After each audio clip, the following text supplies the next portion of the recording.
The Doctor Who Alhambra Podcast. Real Doctor Who fans with real Doctor Who opinions.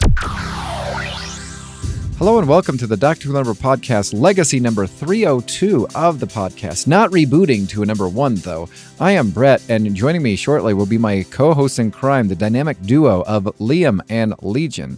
However, just a quick synopsis and summary of what to expect. In the previous podcast, 301, we discussed and broke down the Once and Future CD mess, the last days of the 7th Doctor, some RTSD stuff, and I did have a rant. In this podcast, this will contain the Once and Future breakdown, and I will say, I think for a little bit more cohesiveness, you might want to go back to episode 301, re-listen to that part, and then listen to our discussion of that because there is some interconnectiveness between those two. Apologies for the part 1, part 2, but time constraints and whatnot had me needing to do that. So sit back, relax, and enjoy as we are going to delve into the October 2023 releases from Big Finish and a couple of big, huge discussion points regarding Big Finish. Thanks. Yeah. All right. So with that, unless we have anything else, let's get to the October reviews, which we're going to be doing one review and then we're going to break down Once and Future. So what are your thoughts? Do we have anything else before we get to the Paternoster Gang? No, I don't think so. Don't think so. All right. So now we are on to the reviews for the month of October, and we're going to start off with Paternoster Gang Trespassers 1, Rouges Gallery. This has 3 stories, The Ghost and the Potato Man by Barnaby Kay, Symmetry of Death by Dan Starkey, and Till Death Do Us Part by Lisa McMullen. All right, because this is this kind of a story, I've not listened to it, so you guys take it away. I really like this box set. Yeah. And that is me opening this. I thought Series 1 was crap. I was made to listen to the first box set, and I hated it. But this is just, it's like they've taken the criticisms of Series 1 and gone, let's emulate Jago and Lightfoot. And do you know what? That's not a bad thing. That's very much worked in its favour. They're not... It's very much more comedy than the previous few box sets. Mm. You've got Barnaby Kay, who himself is quite fresh-faced to Big Finish. I like Barnaby Kay. I think he's an excellent actor. He's showing his chops here as a bloody good writer and a bloody good director. I mean, he still can't do a very good American accent, but, you know... No, he can't. No, Bar but, that side. you know, that UFO destruct positive, fantastic, though. So, I mean, I will take an American accent like this over with actually good story. Yeah. But, no, I thought this box set was really, really good. And there is an overarching point to this series, and it's subtly mentioned in the first episode, subtly mentioned in the second episode, and then outright called out in the third episode. Like, my favourite quote of this is Strax is talking to Madame Vastra, and he's like, "Is it me, madam? Or is everything getting a little bit doppelgangery recently?" Yeah. And you know what you're like? I like this. And I like the fact this box set ends on a cliffhanger. And I'm not going into the stories individually. All I will say is they are all fun.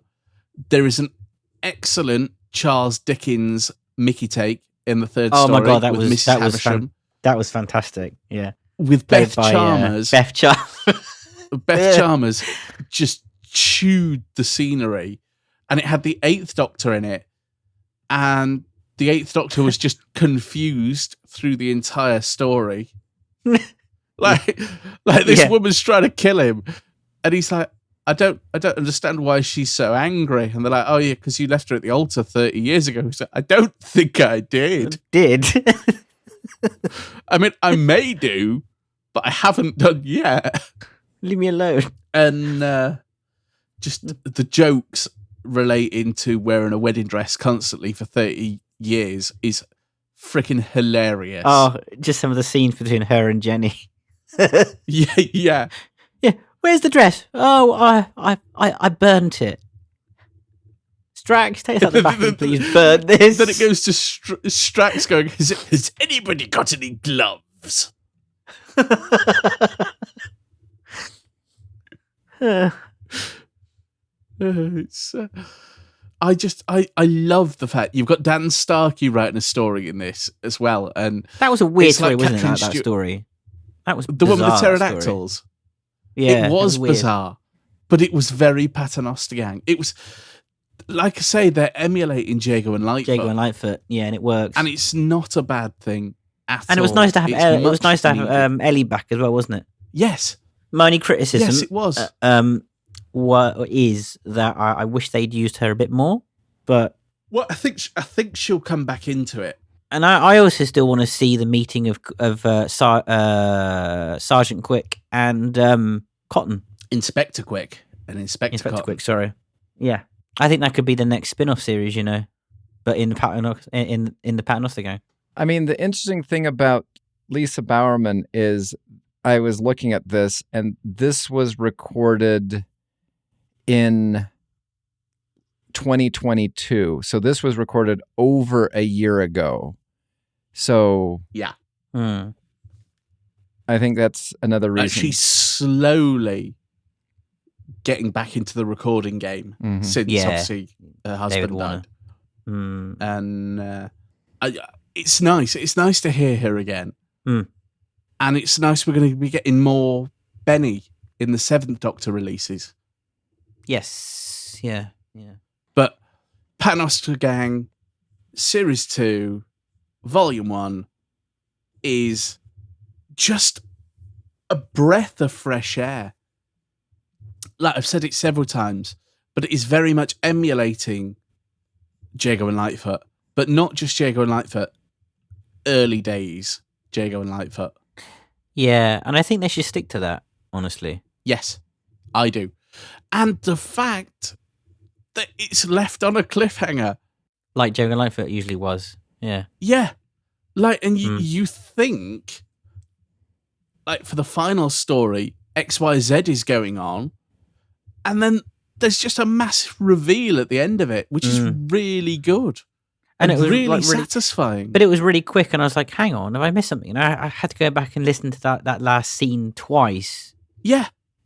Oh, okay. Yeah, it, like, cuts, and then it cuts back, doesn't it? But it's so good. Yeah. Like I say, you've got the weirdness of, Matthew Sweet, Jago and Lightfoot stuff in there. But on the whole, yeah, no, it was a good series. What would you rate it? Very good series. I look forward to the next release. For me, I'd have to give it an 8 out of 10. Yeah, I'd agree there. I'd say 8 out of 10. All right. And I would give it a pass. All right. Once in Future. Okay. Let's travel back in time. Back into May of 2023, when, at least for me, and here's what I will say regarding this whole Once in Future situation is, and maybe I'm thoroughly disappointed in this because I maybe put way too high of expectations on this. And before we even begin, I want to pose the question to both of you, because and it wasn't light at the end. It was what was it? Not Sirens of Time. What was the Legacy of Time? Legacy of Time. So we have the light at the end and the Legacy of Time, and then this one. All of them celebrations. And the question I want to pose to you is, did we find holes in this because it wasn't dropped in one box set? Because I feel as though, and I'd love to go back and listen to Legacy of Time and try to figure out if I would have listened to one release per month leading up to the final episode, if I would have enjoyed it more or if I would have found holes in it more. Because I'm curious if, having let this breathe for the past 6 months or so, has caused some of these feelings to pop up. Similarly with the light at the very end, I remember being super excited for it, and I feel as though it was somewhat of a letdown. I think the Legacy of Time was a tad bit better, a step forward, but I still feel as though possibly, maybe for me, and I might have to re-listen to our podcast when we did the Legacy of Time, but I still feel as though it was somewhat of a letdown. This, I was super excited for, and to me, this one was the most, out of all the celebratory things that Big Finish have done, this let me down the most. And I'm not sure if it's because it was a 1 month release thing rather than a Big Finish, bundle box set thing. No, because I think it was a Big Finish bundle problem. I don't think it was the one month. I don't think it was the fact that it was monthly releases, because I think they've done monthly release celebrations in the past and they've worked. Mm-hmm. I think this was I mean, we jokingly said it from the start, and it's basically, what elements from Doctor Who can you take, throw them at a page, and hope it sticks? And they did that. And do you know what? It worked in some places. Mm-hmm. Missy and the 10th Doctor, for example. Seventh Doctor and Davros. The 7th Doctor and the Time War, Mm-hmm. for example. They worked, but didn't really come into play until Planetoid 50. Which is release 5 of a 7 release bloody... 5 out of 7. Yeah. Well, and also, I mean, granted, I have no idea. Matt Fitton was the script editor for all of this. He was and here's the problem. He was the only one that saw the whole grand scheme of thing. And here's one of my problems, and this was brought up by Liam, and I will commend him for this because it is a problem. When we look back at the Once and Future, we have the degeneration, and then we constantly have the, Third Doctor popping, at least in the first episode. In the first episode, we revisited all the faces of 1 through 8, and that was fine. And I feel as though that's where it should have ended.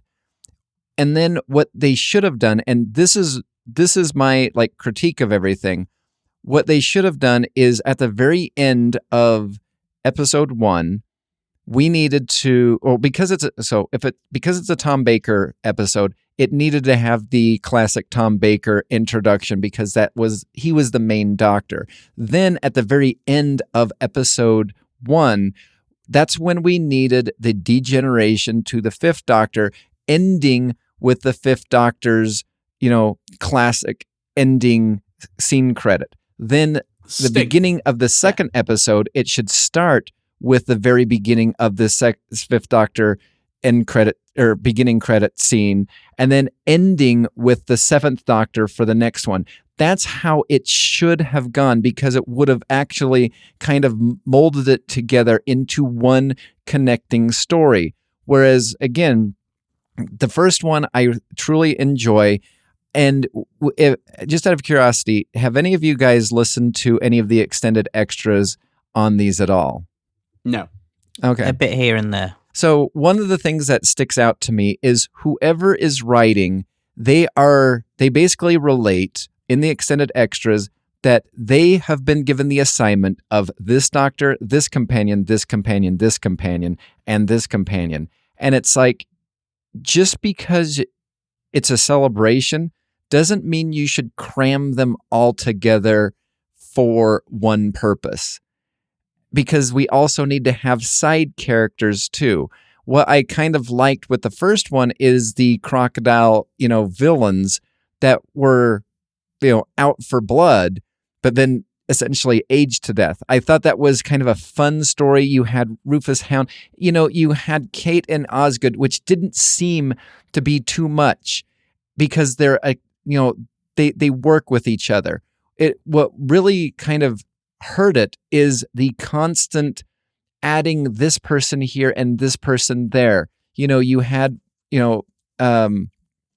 Rose's mom in one of them with Lady Christina and, old Harry. And it's just like, were they playing? Why? Exactly. Are they just using a dartboard and just throwing it and just like, okay, we're going to be working with the fifth Doctor, sixth Doctor. Boom, boom, boom. Okay, these are the characters that you do. It just felt like they tried to push so much to celebrate this that in doing so, the stories were a wave of either goodness or a complete letdown. There was really, personally for me, no meh. It was either good or it wasn't. Agreed. Very much agreed.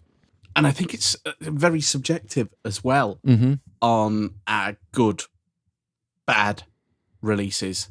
Like, for me, I loved Story 2, whereas you guys didn't. I think we can all agree that Story 3 was excellent. Story 1 was pretty good. Story 5, there was the Planetoid 50. 5, Planetoid 50 was really good. Yeah, you guys liked it. Now, yeah, we did. But then again, I was talking to Liam about this, and you really liked the Time Lord in Memorial, didn't you? No. I thought it was crap. I thought it was horrible. I thought it was an absolute dumpster fire. I thought it didn't work. There were points of the story that they used plot lines, and then at the end of it, they were like, oh yeah, that plot line's different. She remembers them now. Yeah. Like Liv, oh yeah. I'm the Doctor. The Who? Exactly. Oh look, there's the Doctor and Helen. No. And then the Union was garbage. So, like, yeah. It just... All right. It was nice. It was nice. Hang on. It was nice that we got Susan back. It was nice that we got River Song. It was really nice to hear Maureen O'Brien,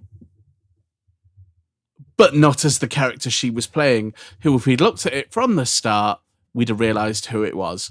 Yeah. It was crap. I am so disappointed in Big Finish for this release because it was incoherent even. There was either good stories or bad stories. You cannot fault the actors. They did the best with what they were given. Yeah. Really disappointed in basically saying, oh yeah, we've got a Chris Eccleston story with the Unbound Doctor. Well done. He worked with David Warner. Great. The acting in it was good. But it was a crap story. Well, and it was... The interesting thing about that story is, and they pulled back the layer of that and the extended extras, is they basically admitted that they had a 6-part series written because they know Chris Eccleston's feelings about multi-Doctor stories. They're just a cash grab. They're just, whatever. He never wanted to do anything and be a part of anything like this. And they approached him and they said, what would you like? What would be your dream person to work with? And he said, I would like to work with David Warner. And then they said, well, what about this person who played the villain? And he's like, yes, I would love to. And they're like, well, we're doing a celebration thing. He goes, sign me up for it. And so they basically had to create a story just for him because he actually agreed to be a part of a multi-Doctor story. And you can tell it was not well written. It was a panic write. Let's try to, pigeonhole this in between this part right here and part right there. and it just didn't work. I think that one, the last two, were the worst ones out of all of them. Like the Time Lord and it's a shame. Immemorial. And it's a shame because obviously it was David Warner's last ever release, last recording thing that he did, acting role. And again, a shame because, well, it was the Unbound Doctor, and the Unbound Doctor was, an interesting concept. Well, the interesting thing about it is he wasn't labeled as the Unbound Doctor. He was labeled as, what is it, like the Ultimate Doctor? What did they have him as the? Was it the other Doctor or something? No, let me look it up, because when I saw that, I was just like, because I was expecting Unbound something or whatever, and they have his character as, here it is right here, the Alternate Universe Doctor. And so, actually, do you know the interesting thing about that is they've changed it. That is not what they used to. I know they changed it. That is not what they used to have that labeled as. Let me see. I'm going to check my app, because maybe it's still the way it was. Oh, they must have updated it. Yeah. I swear that was not, they did not have it labeled as the Alternate Universe Doctor. They had it as something else. Anyway. But here is something I'd like to pose, and then we can constantly, go in and, I mean, granted, we said that we weren't going to rush to the very end, and we kind of rushed to the very end and gave our thoughts, but let's pretend that didn't happen. And let's go to, it's hard. It's hard. Like last week, the whole thing that you brought up regarding Liv, I couldn't help myself. You said in the chat, don't talk about Once and Future. And I was sitting there talking to Liam, and it was burning at me. The whole Liv. Oh, who? I couldn't help but blurt it out. It was just like, come on, guys, proofread. Mm-hmm. Mm-hmm. But the thing is, it was so bad. It was in the exact same sentence. It was in the same sentence, in the same paragraph. I wouldn't have minded if it was like 10 pages in or something, between the screw up, but it wasn't. Well, I mean, I understand that it could be written as she didn't know the second name, but what you do is you do throw in some clarifying dialogue, like, well, I know Helen, but who else are you talking about? Just throw something in, because the way it is stated, Liv has no idea who Helen Sinclair is, as well as the chick from Stranded. So, I mean, like, yeah, it was just not written well. But here's an interesting thing that I got from the Big Finish audio group, and I bookmarked for today. And this is the initial post. It says, just curious, as I'm struggling to be objective about this, but what do you think Once and Future works for or against new Big Finish listeners? And I thought that was a really intriguing question, because it starts off with first person replies, I can't see this series compelling anyone to further explore Big Finish's back catalog. And then somebody else said the Once and Future are pretty much, it's revival of the, it is the revived new Who series with overarching plot hits. Their overarching plots hits in the middle of the releases and then ceases to make sense once the 9th and 10th Doctor become involved. And then a lot of people say it's not perfect. It's hard. Personally, I wish they were still doing monthly adventures. # you're awesome. Anyway, that's what the audio group has to say. What do you think? Do you think that this is going to work for Big Finish, against Big Finish listeners? No. Or do you think that it's plays no part whatsoever? I think it's going to work against Big Finish listeners. Also purely because of the screw up with the physical media. Yeah, I think they've taken a massive hit from their fan base by cocking up this release spectacular. You do not want to be a new listener starting with this series because the amount of references hurts my brain. Mm-hmm. And I've been listening to Big Finish for near enough 20 years. Yeah. Yep. So, all right. So let's go back to the beginning. So Once and Future.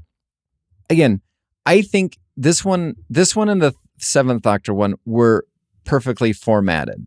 You had Sarah Jane at a certain event. And again, the only problem we had with this one was, well, how can Sarah Jane remember this, but not remember and, kind of give the 10th Doctor the guilt trip in, school reunion? How is that possible? It never gets explained. It does get explained a little while later, but it's never referenced ever once again. And I think that is the other part of this is the lack of consistency where because the only other thing that could happen is similarly to Legacy of Time and also Light at the End is none of this stuff ever happens. And it's almost a return to tell us, celebratory thing. Whereas when you look at the Fifth Doctor, the 5 Doctors, you can say, well, it happened, but the only people that will ever remember it are the original TARDIS crew and the Fifth Doctor. I mean, they sorted out the plot hole that they left open in Legacy of Time through Once and Future because of the Fifth Doctor, remembering Jenny. They never spelled it out. Like Legion was the one that had to tell you and me what was going on. They never spelled it out. True. Yep. They didn't spell it out, but it's been undone because of Once and Future. So I mean, again, I back and support the first, the Fourth Doctor story. I think that one works. I think the Monk and the Fourth Doctor, we need to have more stories with them because that was just a joy and sublime. Exactly. And it worked. I mean, granted, even though, we went to Osgood's flat and the Fourth Doctor saw all of his future faces, when he came to be the 10th Doctor, he never had seen that face before ever in his life. But that's okay because, plot, as my friend Legion would say. Plot armor. Gotta love some plot armor. I think the first story very much, they left the gate running. With the first story. It was really good. And then it took a hit with the second story. I can appreciate that. I really, really can. I can understand why people don't like the second story. I do like the second story because the Fifth Doctor is my Doctor. Yeah. The third story was it was action, adventure, and the Seventh Doctor's manipulation during the Time War. What else can you ask for? Then you've got the next release, which was, hey guys, we're going to chuck these characters in and, we're going to hope it works. And Two's a Crowd was not a good release. Well, okay, so let's just slow down for a second. So we have the Fifth Doctor release, which was good. And then the third story, The Genius for War, again, Time War, Davros, we had Veclan, we had the General. It worked because, again, maybe this is what they needed to do. Because if you notice on a couple of them, they kind of forced a partnership. Whereas with the first one and the third one, it was natural to have Osgood and Kate. It was natural for them to work with each other. It was natural to have the General and Veclan work with each other. So you have these two characters in both of these, but it's natural for them to work with each other. They didn't spell out everything for this, the second story. And then we come to Two's Company and they force buddy cop Jackie Tyler with Lady Christina. And then they throw in Harry Sullivan, which I don't mind, the Renegade / the 2 with that. because I do appreciate, I love them, how they use the two in Two's company and then tease the name. I think it worked. But just forcing Jackie and Lady Christina to be a partner in crime buddy cop thing just didn't work. And then again, this is the first time it's brought into, continuity that humans just being around the Doctor while he's degenerating will cause them to not remember that they were doing this in the first place. And I think, again, that's one of those things where, we went back to the first one and like, okay, well, now that makes sense with Sarah. But again, it was brought up in the fourth story, never referenced before, never referenced after. And I think that, again, with the whole Liv thing is the huge, huge issue. You have, and you guys like the Martian invasion of Planetoid 50, which kind of didn't work for me. And I'm really surprised because this is, like I've mentioned with the first and third story, they had two duos together. Then they had like the whole buddy cop thing. They forced it with the fourth story. With this one, you have the Paternoster Gang completely broken up. You have Jenny, who again is the best member of the gang, being brainwashed by Missy. Like Missy stole the show at the very end of the episode, which was just fantastic. But again, look at this. We had the David Tennant's Doctor. We had, the story started off with the Stephen Noonan First Doctor. In mid-story, it turns to the David Tennant's 10th Doctor. Again, he has seen the faces in Osgood's flat, but then doesn't realize that he's seen this face before. Not a problem. Whatever. Let's just keep it going. Then at the very end of the whole conclusion, we have the Tim Treloar Third Doctor, taking these miniaturized aliens that Missy had created and depositing them off on Mars. Again, that should have been the, 9th Doctor. Because again, for me personally, this is where it really kind of gets sticky, is the 10th Doctor was happened because Missy shot him with a device that would give him a regeneration that he hasn't had yet. It would make more sense for him to degenerate just to the 9th Doctor, but for some reason we had to throw Tim Treloar's Third Doctor there. Like, what sense did that make? No, I didn't really. So then we come to our review. But this is the thing. But that's the thing, right? With that whole that, and again, it doesn't even make any. It makes even less sense now we've had the finale, right? Mm-hmm. So Missy shot him with the degeneration thing, but he'd already been hit by a degeneration thing by the Union, and also Missy had as well. Degeneration thing. No, that's not what she hit him with. Oh, okay. What did she hit him with? She hit him with a stabilization ray that threw him forward through his time stream as an accidental side effect. Mm-hmm. It is explained. So she threw him forward into the Third Doctor? No, she threw him forward to the 10th Doctor because he was the First Doctor, went to the 10th Doctor, then he degenerated to the Third Doctor, and then we just pick up episode 6, the Time Lord Immemorial, with him being the 9th Doctor. Like, again, okay. And no regeneration through that. Correct. Hmm.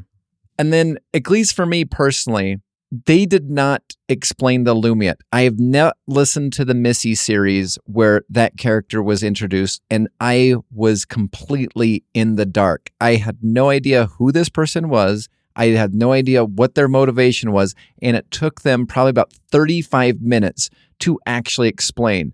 The Christopher Eccleston Doctor asks, is like, who are you? You're this person, and oh no, I once was, but I'm different now, and it's just like, are you? Because I don't know who you are. And whenever they said, well, who are you? And she's like, well, I'm the Lumia. Okay, well, what is your motivation? And then somebody would come into the scene and change the dialogue. And I'm like, guess I'll never know. Like, they did not do a good job for spelling out who this person was for the longest time. And I didn't appreciate that. However, I get that, and that's not what you want if you're introducing a series to people. You want it to be introduced right at the start of the episode. Mm-hmm. Yeah. If you do want a treat, go and listen to the episode The Lumiat, because it's amazing. Well, all the Missy series is actually. Yeah, I still need to listen to Missy and the Monk. I listened to the first box set, and then I just never picked up another one. So I'll have to, maybe the 30 Days of Big Finishmas or whatever will do something. I mean, they better. It's great. If they really want to, get people who are pick this up because of the 60th celebration who are new to Big Finish, they had better go through some of these old titles, and those are the ones that you discount for the 30 Days of Big Finishmas or whatever. Like, that's what they need to do. Yeah. Mm-hmm. Oh, and they didn't. Was it me, or was it they didn't explain the fact that the alternative universe Unbound Doctor, because that's what he is. Yeah. Was degenerating. I mean, they explained why he wasn't, quote unquote, degenerating, but they didn't explain why he was degenerating in the first place. He wasn't. Right? No, but he was still kind of trying to degenerate. That was the thing, wasn't he? He was still trying to sort of regenerate/degenerate, but wasn't, because he was in the Time Lord Immemorial place and whatever. And but what I mean is, they didn't explain why that was happening to him at all, because he wasn't hit with the weapon. Do you know what I mean? Like that's So I mean, the only thing that it was really explained is because it happened to the Doctor in this universe, and he is a version of the Doctor in the other universe, it also happened to him as long as he was there. That's what I got from everything. But again, that's me grasping at straws because it wasn't explained. No. And then sort of moving on to the final release, because there's going to be a final act bit later on. Just 1 second. Before we do that, I want to tell you, I don't know who Robert Powell is, but I thoroughly enjoyed his acting. I found that I would like Big Finish to use him more. I think he has a great voice and a great dynamic. And I feel as though, he could be, if they decide to bring back, Omega, I feel as though he could be a really good Omega voice. Yeah, actually. Omega, or even Rassilon, actually. I mean, don't recast sexy Rassilon. He sounded very much like Five Doctors Rassilon. He did, didn't he? So, but yeah, nobody will beat sexy Rassilon. No. But no, to get onto the Union again, I like the concept. That we finally, the concept of the Union was great, absolutely great. And before you go into it, I just want to say this regarding it. I wanted more McGann. I found it a shame that we'd had, the first one was the fourth Doctor, second one was the fifth Doctor, next one was the seventh Doctor, next one was the sixth Doctor, next one was, the 10th Doctor and whatnot. And we were finally getting to the 8th Doctor, and it starts off with Tom Baker as the Doctor. And I'm like, I thought this was Paul McGann. Okay. And then it goes into the 8th Doctor, Paul McGann, only to quickly be regenerated to David Tennant, then only to be regenerated to the second Doctor, then to the third Doctor, then to the first Doctor, then back to the 8th Doctor. It's just so many regenerations going on. And I feel as though if it's supposed to truly be a celebration, why didn't we allow the 8th Doctor to be forefront in this celebration? I mean, granted, the only person who never got regenerated anywhere was the Christopher Eccleston 9th Doctor. He was the Doctor from the very beginning to the very end. I mean, the question is did they have to treat that with kid gloves because he refuses to do multi-doctor Probably. stories? So, I mean... Yeah. And do you know what, like, again, what I feel a little bit, not ripped off at, but I feel they got the sort of short straw were Stephen Noonan and Michael Troughton. Yeah. No, they got the way Stephen Noonan's been treated is disgraceful. Yeah. Mm. The way the fans have been towards him is just like... Oh, yeah, completely. Horrid. Because I do genuinely like his first Doctor iteration. Yes, I do. I think it's a damn sight better than David Bradley's. Mm-hmm. Yes. Yep, I agree. So let's talk about the concept. Spoiler alert right here. Let's talk about the concept of the Union. I appreciated the concept of the 11 or however many there are, basically being the enemy. This is the ultimate enemy. He wanted to subject the Doctor with the pain that he constantly goes through. And I really quite liked the whole thing. I didn't like that they used Maureen O'Brien as the Union. It was great to have her back. No, I didn't. But I think they should have used somebody or something else. Someone else. Yeah. Because then, because you can get the Union back again, later on or whatever. So I think it was the wrong choice. Yeah, but... Yeah. It should be the voice of Vicky, which is the only thing I heard when listening to the trailer. Yep. Well, that was the only thing I heard while I was listening to the Union talk, is every single time the Union talked, I was just like, it's Vicky. Like, okay. Wow, Vicky got grumpy. Like, well, you would be too if you got abandoned in, Greek time. Yeah. Yeah. But it just didn't work. And here's another thing I wanted to pose for you. Don't you? I think River being in this story was a waste of River. I think it should have been River and Livchenko. That to me makes a whole lot more sense than River and that will be a combination I want to see. Mm-hmm. Yeah. And I don't know, the Union's motives, was just diamonds. That got that grated on my nerves a bit. Mm-hmm. Yes, honestly, it did. I'm sorry. Big Finish did monthly releases for 23 years. That's not an inconsequential amount of time.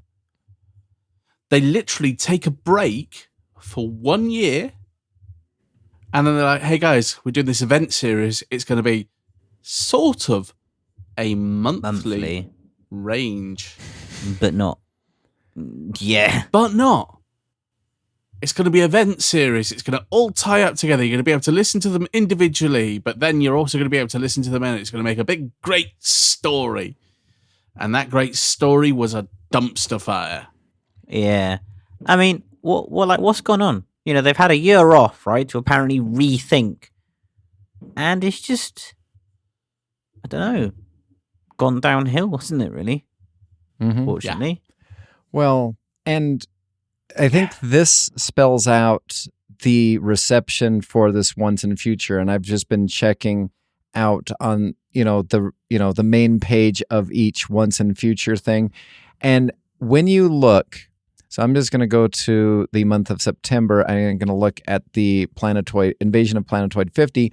You have on the page the about, the synopsis. Sometimes there's videos or trailers for it. You have the backstage, which kind of every so often pops up about when it was recorded, where it was recorded, and some thoughts by, cast and crew. You have the cast and crew. You have the production notes for who's the producer, who's the script editor, who's the writer, whatnot, how long it is it.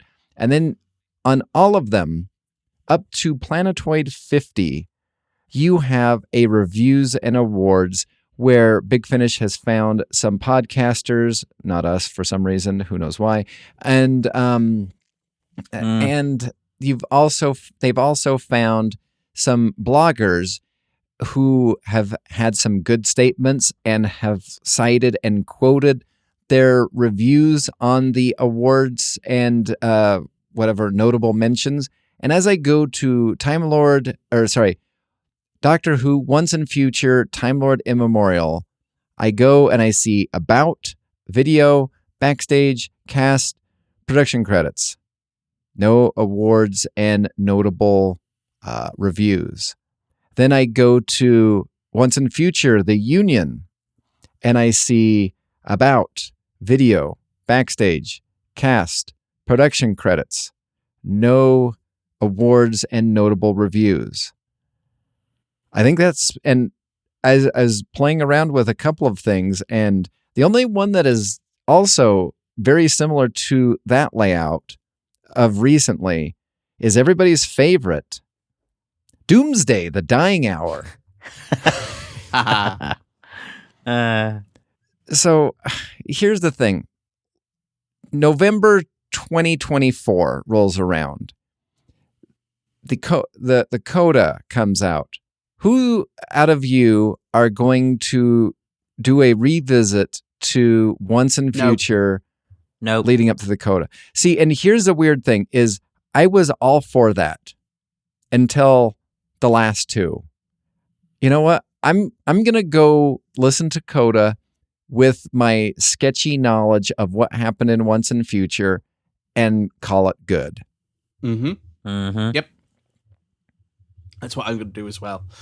Yeah. I am really disappointed in the way that Big Finish has handled this because as an anniversary release, it's not a very good anniversary release. No. There are people out there going, hey, I hate Zagreus. But after that, I freaking love Zagreus.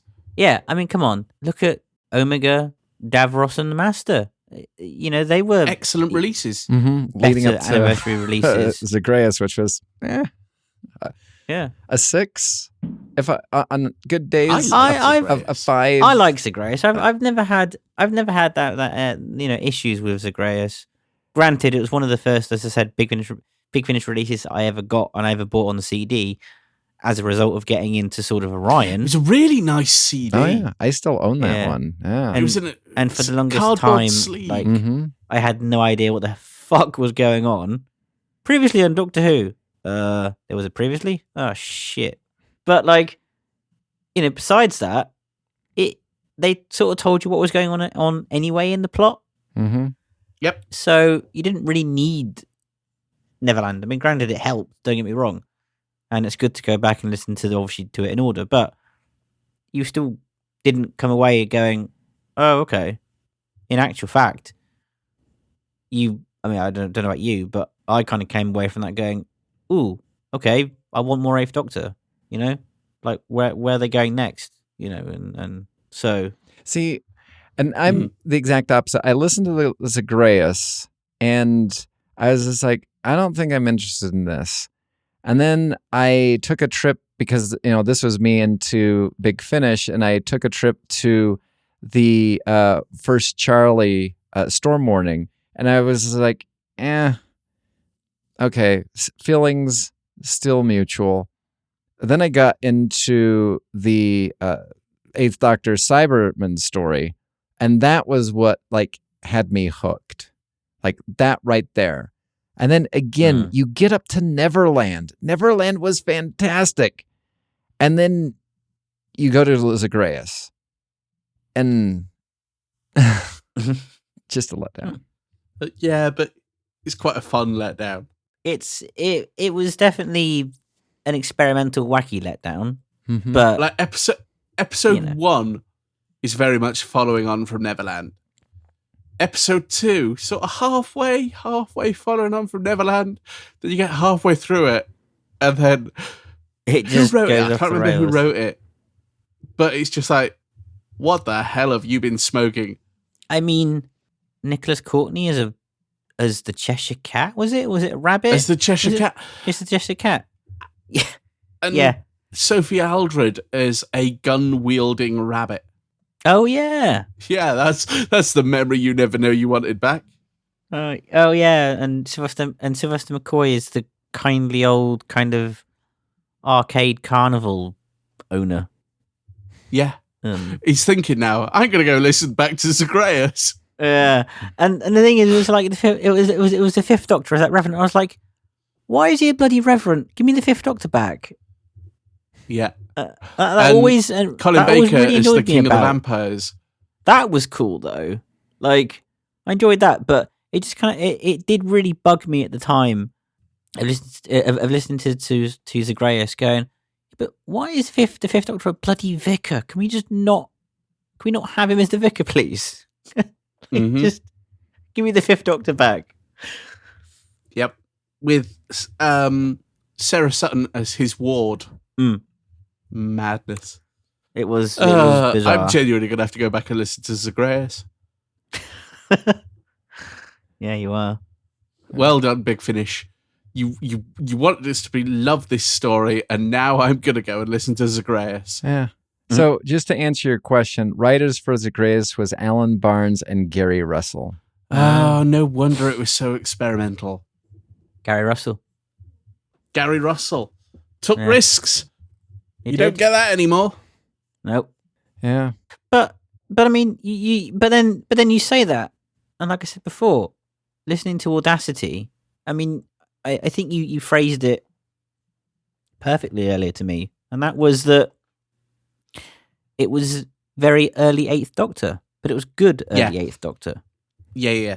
Audacity is very early Eighth Doctor, written well. And as you say, the Great Cyber War is a story that you realise that you didn't want, but actually you need. Yeah, and just the ending, just I love the ending. I love the ending Christmas. for 2 reasons. Yeah, 3 reasons. The spoiler, and Christmas. And the spoiler? All right. Yeah. No, Christmas. All right. Christmas comes around every year. You can't really spoil that. So, Well, what? true. Talking about, so just to wrap up, so Big Finish, Once and Future, Time Lord Immemorial, what would you rate that? 3. Time Lord Immemorial for me. I'm literally just thinking of 3. Yeah, 3. So yeah, I'm around. I'm giving with you. and I'm giving it a 3 because of the performances between purely, David Warner, Eccleston, and the Lumiere. Like those are the 3 reasons. I give it a 4 because I was kind of entertained, even though I was annoyed.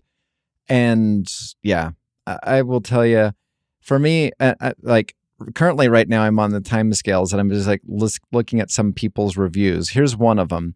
So to be fair, I kind of bought this on myself, my extreme disenjoyment of this release. It's still inexcusably bad, but if I had bothered listening to any of the other releases for Once and Future, then maybe I might have enjoyed listening to this one more. So this person bought only this one and was disappointed. Yep, that's somebody else came in and said, of all the episodes in the series, this one was the one I was excited for the most. So you can imagine my disappointment upon hearing it.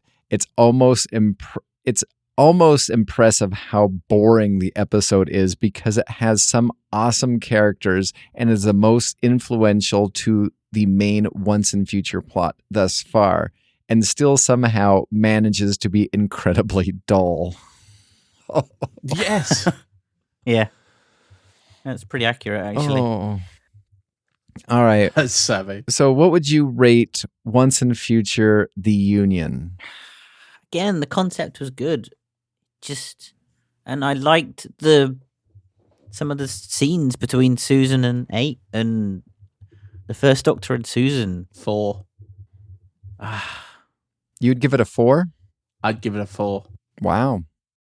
I'm gonna give it a. It's got to be a 3 again. I'm gonna give it a 2. Like it. this one was, and the funny thing about it is I'm looking at the timescales. This one is probably one of the more liked ones out of all of them.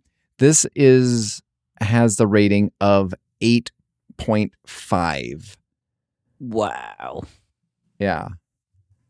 That is higher than I ever thought it needed to be. I mean, it is super high. I mean, I'm sitting there looking at some of the reviews, and that's the highest one until, actually, I think, is that the highest one out of all of them? I think that's the highest one. That is the highest rated one out of all of the Once and Future. Wow. Ah. The Seventh Doctor one is 7.1. So that's the closest highest one. Like, I have no idea. I'm kind of disappointed with some of the listeners on the timescales, but you know what? Everybody has a right to their opinion. It can be wrong, but they have a right to it. Yeah. Yep. That one is the highest rated on the timescales, and I agree with you. I'm giving it a 2 out of, because the concept was good, but everything else, it was like watching somebody slow motion fall face first into a cactus. Like, it was. I mean, granted, that would be more enjoyable. Yeah, a baby cactus, by the way. I might add. And by the way, don't touch baby cactus. Oh no, I've accidentally. I like to call it the high-fiving a cactus. When I was 13, I prevented myself from face planting and basically gave a cactus a high five. I had cactus spines. Like, my hand looked like it had fur. That's how many cactus spines I had in my hand. I mean, you know what? At least for me, here is, I'm sitting there kind of questioning some of the listeners from the timescales. You know what? I'll share something with you, which kind of gives me, lets me know that everything is not that bad. Is the Sixth Doctor Adventures, the end of the Purity Unbound, the Wrong Side of History, 4.8, the Corruptions, 4.7, and Girl in a Bubble, 6.7. So, you know what? Glad that there is some form of sanity, but yeah. I guess with that, you have been listening to the Doctor Who Alhambra Podcast. Doctor Who is owned and trademarked by the BBC. Doctor Who Alhambra is not affiliated with the BBC or Big Finish. No infringement is intended. Visit our website at alhambrapodcast.weebly.com or email the show at alhambraaudio@gmail.com. Tweet us at Alhambra Podcast. That is ALHAMBRA Podcast. Thank you.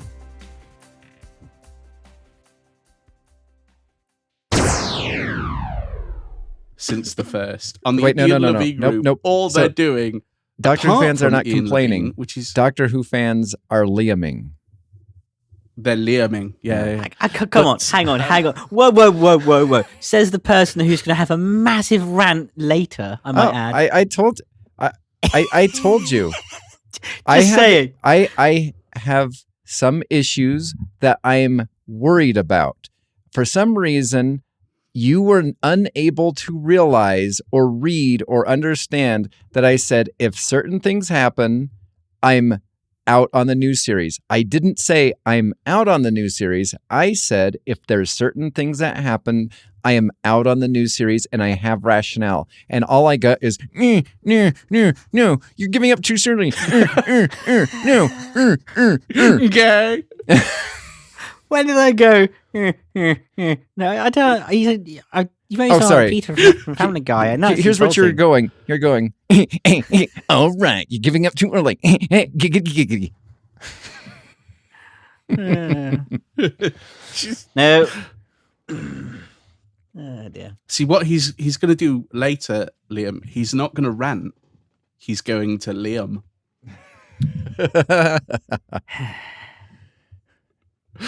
And the See Liam's in the again. cradle and the Getting him. silver spoon.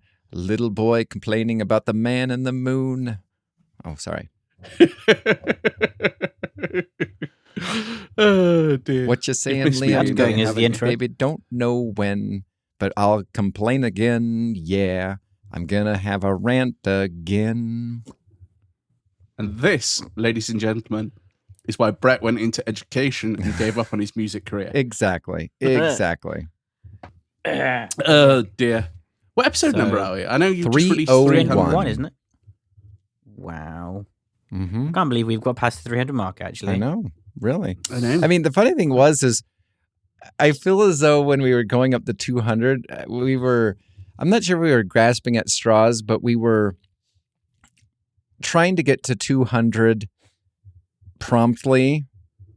And I feel as though I just have blinked and it's just like, oh, 300. Mm-hmm. Cool. Mm. Yeah, it's just another day. 300.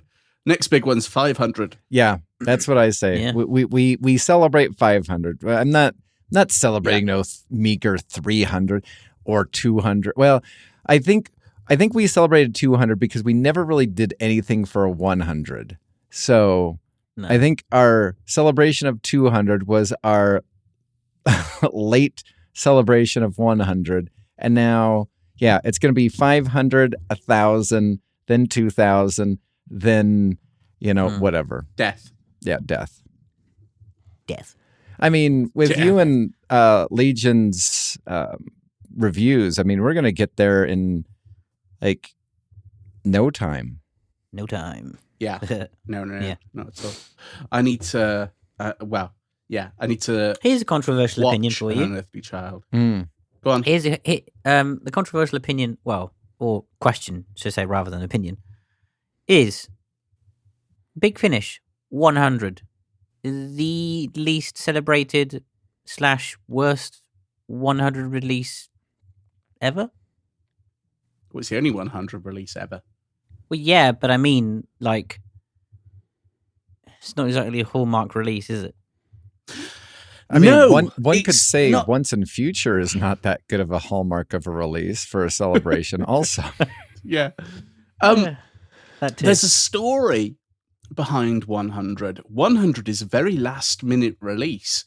Because if you remember, there was a Sixth Doctor story signed up, written by Stephen Baxter, and they never did it. Huh. Mm.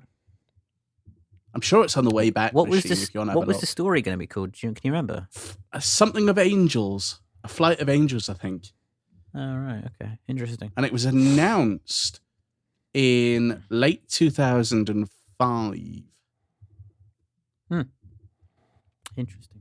But yeah, it's Oh, cheers for the heads up, by the way, Brett, on the documentary that's coming out on the 19th. That's when That I saw looks that, really I quite was just interesting. like, I know I won't have access to that, but I know some people will. Don't worry, you will. By the way, did you check Dropbox? I have not. I've been You crazy should. busy. There's a few Okay. surprises in there for you. So enjoy. Let's see. Oh, dick pic. Yep, that's a surprise. I'm glad both our minds went there.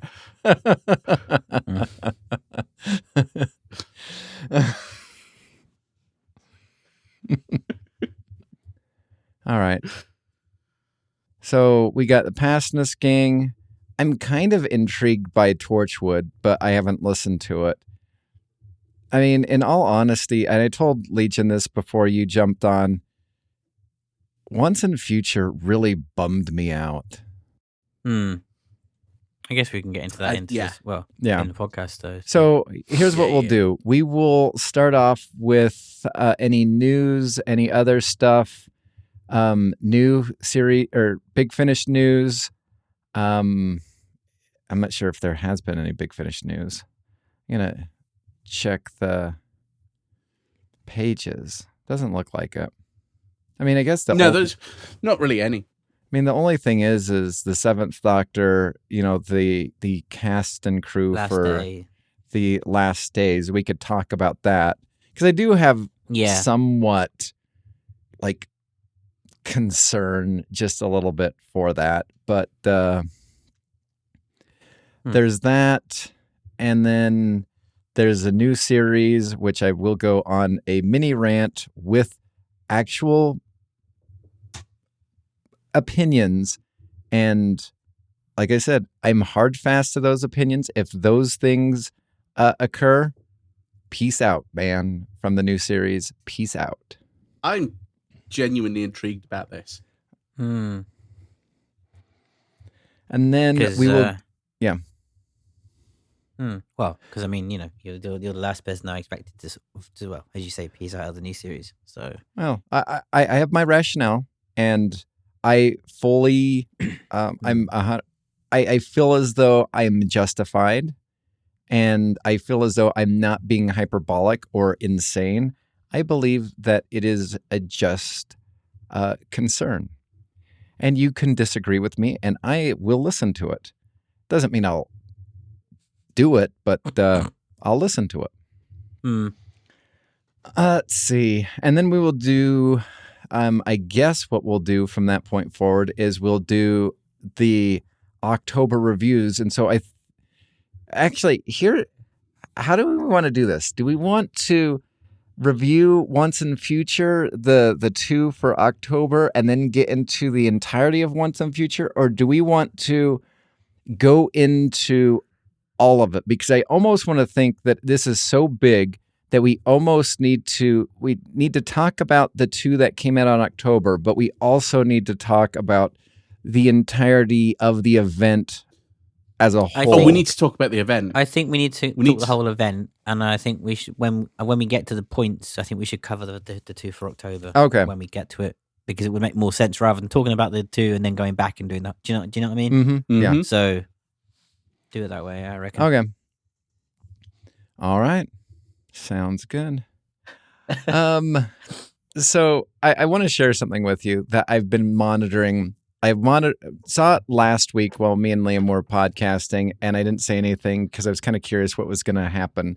And it is hysterical because I'm monitoring it right now.